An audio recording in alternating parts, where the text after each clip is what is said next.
Hey everyone, welcome back to my channel. So today, a little bit of a different video. When I started my channel, I did mention that I've been through a lot of experiences and I wanted to share that with you. As you can tell from the title, this is a a little bit hard of a video to record, but even my husband's like, oh, it's a little too personal. But as a woman and a person that's gone through miscarriage, I feel that it's important to tell my story. There's not much talk about it. I feel like it's still still very taboo, where people don't really talk about it. People don't really tell the story, and I completely understand why. But for me, when I was experiencing this, when I was going through this, I didn't have any family, any friends, anyone that was experiencing or that experienced the same thing that I was going through, that was experiencing the same feelings, the same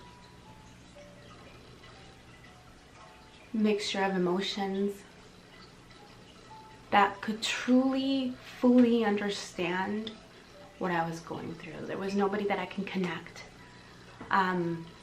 Nobody understood why I kind of closed myself down. And, I had a lot of people that were there for me, that meant and said many things in a good way and in a I want to make you feel better way, but I never said anything. But the things that were said as you're experiencing this make you sometimes feel worse. And although that's not and wasn't their intention, that's kind of what happened. It happened for a reason. God wasn't ready for you to be a mom just yet. You can try again. They were all said with good intentions, but to me in that moment and in that mindset, it was not what I wanted to hear. It's not what I wanted or needed to hear.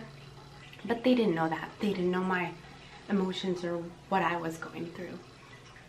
And I'm here to tell you that if you have gone through it, if you're going through it, it's okay to have all these emotions. It's okay to be angry at yourself. It's okay to be sad. It's okay to cry. It's okay to get upset when people are telling you these things.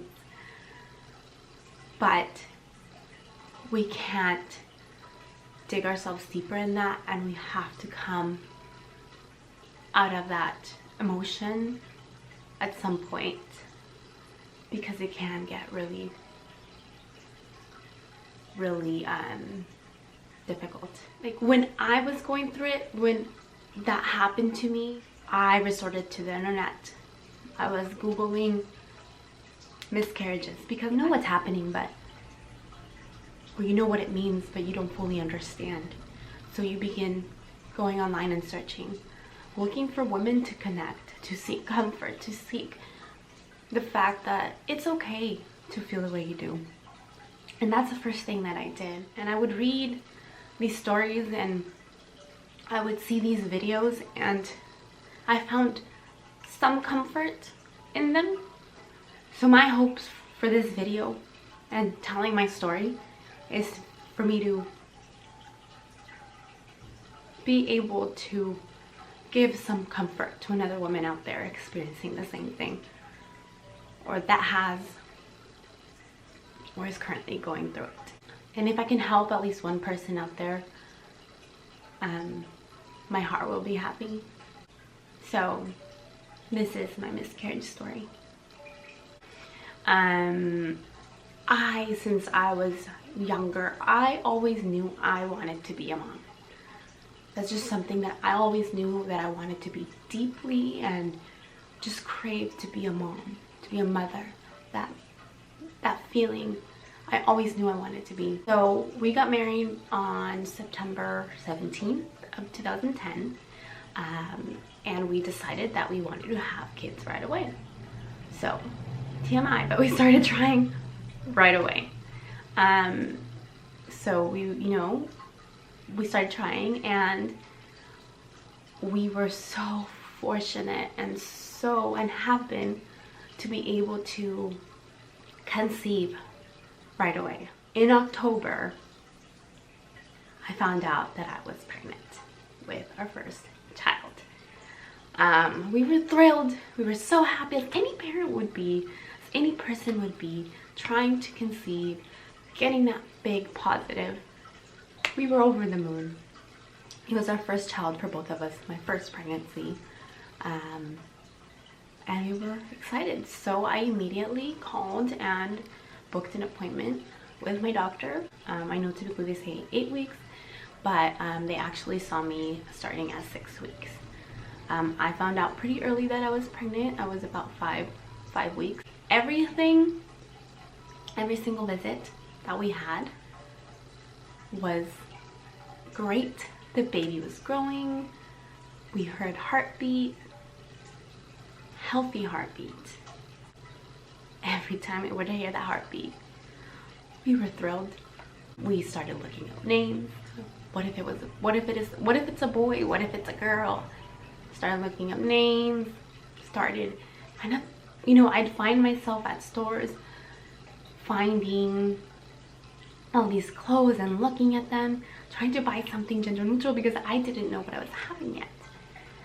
And we were just over the moon and happy. And then, we would sit there and think about, what is our baby gonna look like? Is he gonna have my eyes? Is he gonna have your nose?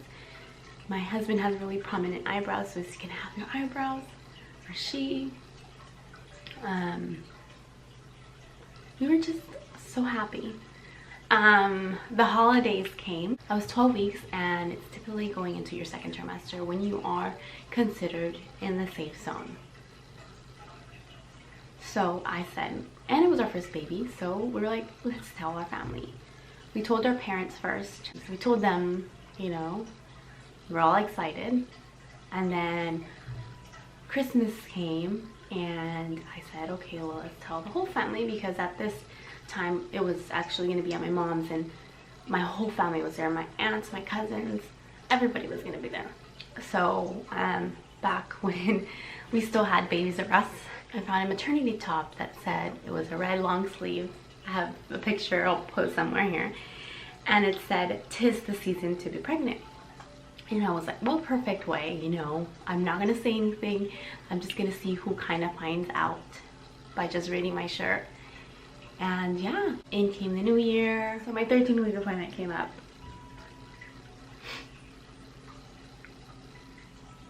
And can't remember the exact day, but it was the 2nd or the 3rd. And we were so excited to go to this appointment because we were in the safe zone and I was still pregnant. And we were gonna hear the baby's heartbeat again. They took us back to the room and into ultrasound room. And they're like, okay, the doctor will be in to do the ultrasound. My husband and I were so excited to see the baby again because we hadn't seen the baby since our 8th week. The baby was healthy then. He was at 13 days and a few days. 13 weeks and a few days. And we're excited to hear the heartbeat, to see this baby that's been healthy up until this point. And the doctor comes in and says, "Hi, you ready to see a baby?"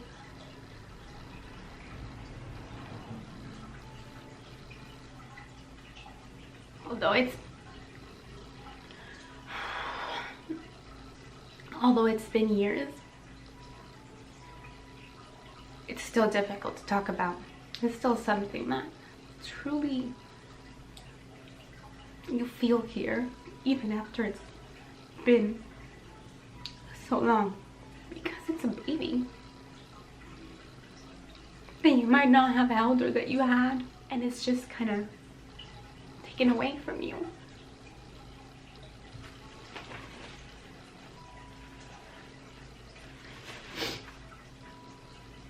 So I pull my shirt up to show my belly and my pants a little bit lower, and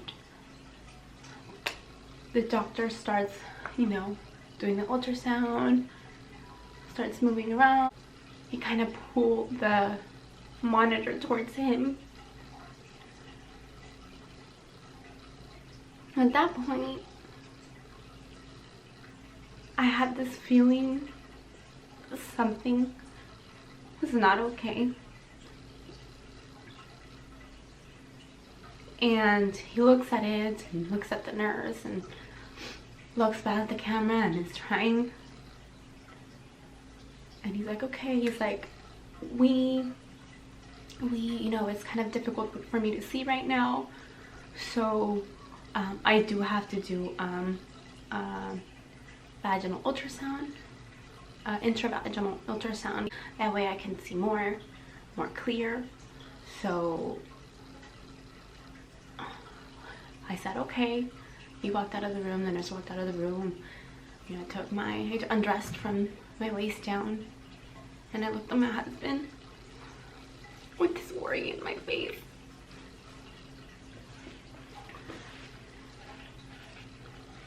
And he's like, it's gonna be okay. And the doctor, after I was done, the doctor came back in here and he's like, you know, sometimes it's difficult to see, although you're 13 weeks. It's just a little bit difficult to see, so let's see if we see anything. So he proceeds to do the ultrasound, and again, trying, and just the look on his face, and I knew something was wrong. And I looked at him with these eyes like, you need to tell me what's happening. And then the doctor proceeds to tell us, I'm sorry, but I cannot find a heartbeat. And he shows us a monitor and says, this is what I'm looking at. This is the baby right here, and he points at me. But as you can see, there's no flicker on the screen. I tried to listen in, and there's no heartbeat. The baby is measuring just a little bit under 10 weeks. I was 13 weeks and a few days at this time. That means that my baby passed away without me knowing. He's like, this is what we would call a missed miscarriage. A missed miscarriage is when the baby passes away and your body still does not acknowledge that the pregnancy is not viable anymore, that the baby's passed away. So you keep getting symptoms, you keep getting nausea, you keep getting pains, and you keep getting all these pregnancy symptoms because your body still thinks it's pregnant. I sat there and I cried my eyes out. And the doctor's like, because it's been so long and your body has not been able to pass and go through what your body has to go through to, you know, release everything, we need to schedule you for a D&C because at this point you're at high risk for an infection.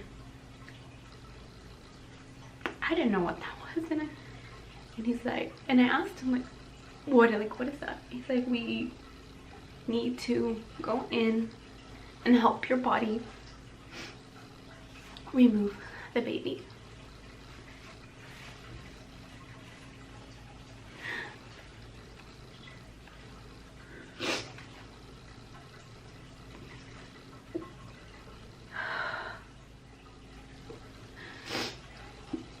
He's like, I'm gonna give, at this point I'm bawling and I'm crying in the room.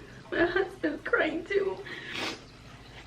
At this point, you know, the moment you're your baby has passed away, that you're not pregnant, that you're pregnant but your baby has been in your body, you start thinking all these things. And and the doctor's like, and the doctor says, I'm gonna give you guys a few minutes, take all the time you need. He will see you in the front to schedule you for that DNC. The doctor walked down, my husband and I were in there and we were just hugging, and first thing I did was ask why. Why and how? Why did it happen to me? Why our baby? How did this happen? How did I, being this baby's mom, housing this baby in my tummy, how did I not know that something was wrong? We went to the lobby and we went ahead and scheduled the DNC. And that was for a few days after, which was January 5th.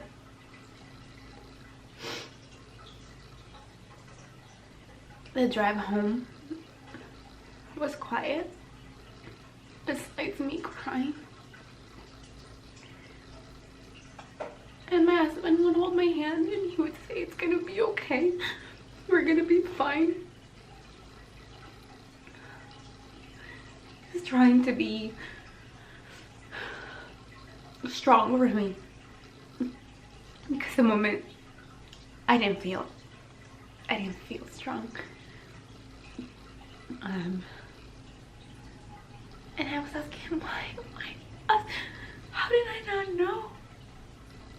How?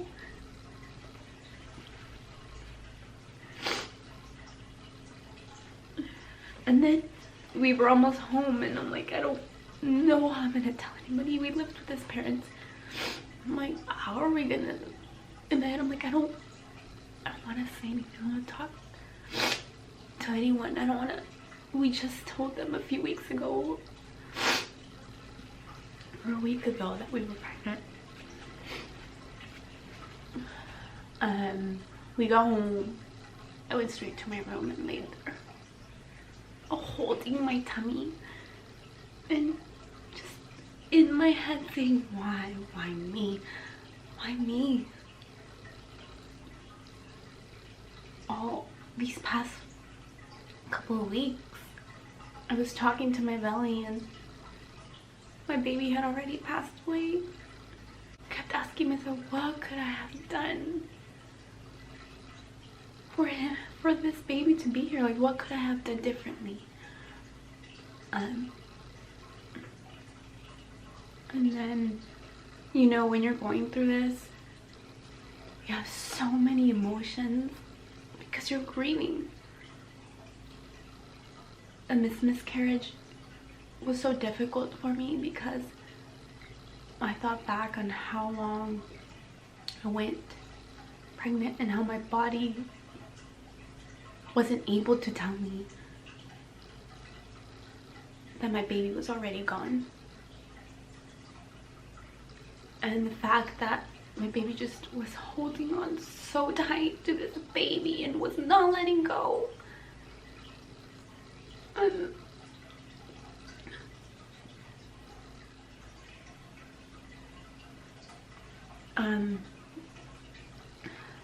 When you're going through this, you have all sorts of emotions going through your head, and it's a very difficult place to be at. You don't want to talk to anybody. You just want to be left alone. I don't think anybody knew what to say at times. They just said the first thing that popped into their head, and with good intentions, but it was just more, it put me in a more hurtful place. So this is where I started reading online, like, why am I so angry? Because you get sad, you get angry at everybody for telling you things you don't want to hear. You get angry at your body, and you ask yourself, what is wrong with me? why couldn't my body protect this baby? Why didn't my body let me know? You start feeling guilty.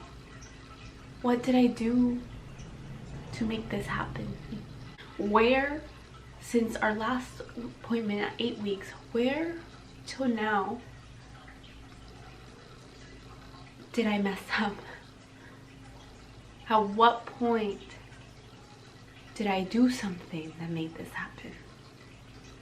Now, I didn't drink, I didn't smoke, I didn't do drugs, but I was still asking myself these questions. So January 5th came up and my DNC. The doctor's like, let's see if within these couple of days your body starts going through the process, and my body didn't. So on January 5th we proceeded with DNC. It's an outpatient procedure. When they help your body go through the miscarriage. It's an outpatient procedure, so after this you're paid to go home.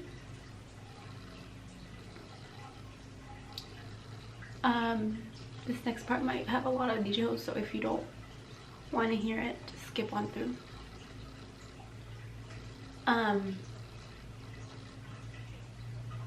They wheeled me into the OR and they put me to sleep completely with general anesthesia.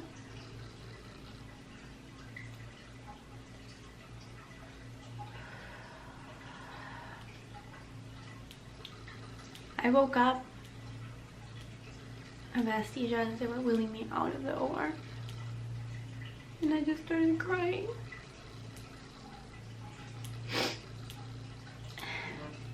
Because I had this empty feeling, not only in my heart, but this empty feeling in my stomach, because I knew that there was nothing there, that my baby was not there anymore.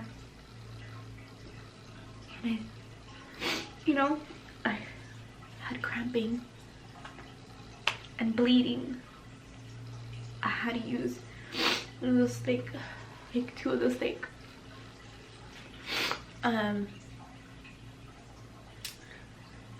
pads, because I was bleeding so much and I was cramping. And they said, okay, once anesthesia fully wears out and you feel okay to stand up, you're okay to go home. Just like that. So this whole time while I was dressing to leave, and I would just tell my husband, I don't have our baby's gone. I tell him our baby's gone. Our baby's not here anymore. Like what? And the doctor said, let 6 weeks go by and you can then start trying again. When you go through a miscarriage, you never are able to enjoy your first months of pregnancy, because you're always wondering if it's gonna happen again, if your body's gonna betray you again. My advice for people that are with someone that is going through that someone that is experiencing this, the best thing at that moment is not to say much. Maybe say, is there anything that I can do? How can I be there for you? Because it's gonna be okay. God meant it this way. You can try again. It happened for a reason. Or you weren't meant to be a parent just yet. All those things are incredibly hurtful in that moment. Although you may not mean it like that, but it's pretty hard to hear. It took a long time for me to get better. I might have shown like I was okay at some point, but at night I would cry myself to sleep. I would hold my belly and remember that there was nothing there anymore. And I'm here to tell you, if you have gone through it, or if you're experiencing a miscarriage or a missed miscarriage, know that it's okay to feel the way you're feeling. It's okay to want to seek those answers that don't have answers. It's okay to feel upset. It's okay to feel guilty. It's okay to feel all these emotions so deeply. It's okay. But I'm here to tell you not to get lost in those emotions, to go through them, but don't get lost. Find a way out with time. We waited 6 weeks.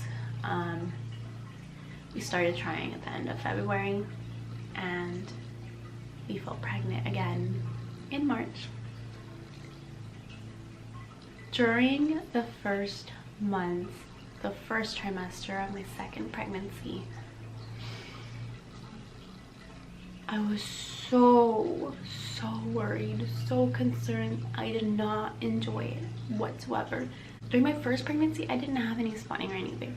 During my second, I had spotting, I had some cramping, and I was terrified that this was gonna happen to us again, that I was gonna possibly lose this baby. I had a couple of emergency room visits to check the baby because of the spotting. And every time we had an ultrasound, we were clinging to hear that there's a heartbeat, there's a flicker. And fortunately, my son today is 8 years old. So I'm here to tell you, don't lose hope. Don't lose hope. We went through so much, and we were blessed with our son, Joseph. And then our daughter, Mia. She is now 6. And now my baby girl, Luna, who is 9 months. I always say I have an angel baby watching over my kids, because my kids have been through so much. My kids have been through so much since birth, and that this baby watches over them and makes sure that their brother and sisters are always okay, and there will always be okay. So this is a picture of her first baby. This is the little umbilical cord, and the baby's up here on the uterus. It's a little hard to see, but those of you that have had babies and had ultrasounds can tell. We heard a heartbeat here, but I have the baby's ultrasound picture framed because I always want to remember the baby. And the kids will ask me, oh, who's that? Is that Mia? Or is that Joseph? Or is that Luna? And I tell them, no, that's, our angel baby. That's our other baby that, didn't make it here.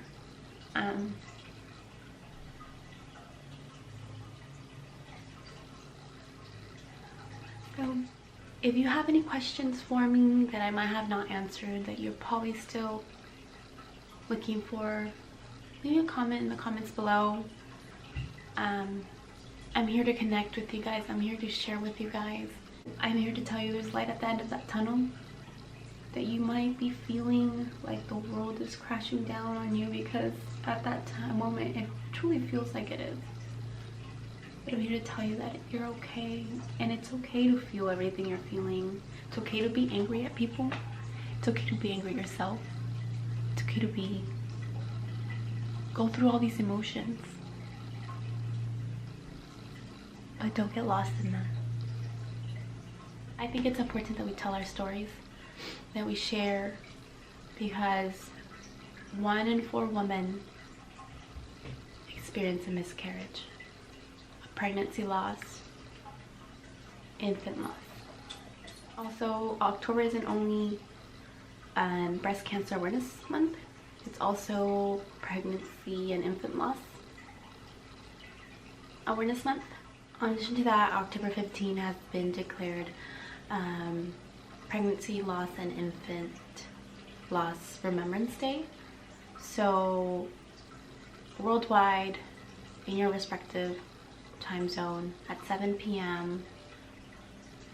a candle is lit to remember all the babies and infants lost through miscarriage, SIDS, infant loss, for any reason, stillbirth, to create a wave of light worldwide to remember all these babies and infants that were lost. So today I will be lighting a candle for 7 p.m. for my angel baby. I hope to give someone out there comfort and just give you a virtual hug and tell you you're strong, you're amazing, didn't do anything wrong, and you're gonna overcome this. Yeah. Sorry if it was emotional, but it's never gets easier to talk about it. Thank you guys so much for taking the time to listen to my story, and I hope someone out there can find the comfort that you're looking for in this video. And like I always say, don't forget to spread a little kindness today, and I will see you guys in my next video. Bye.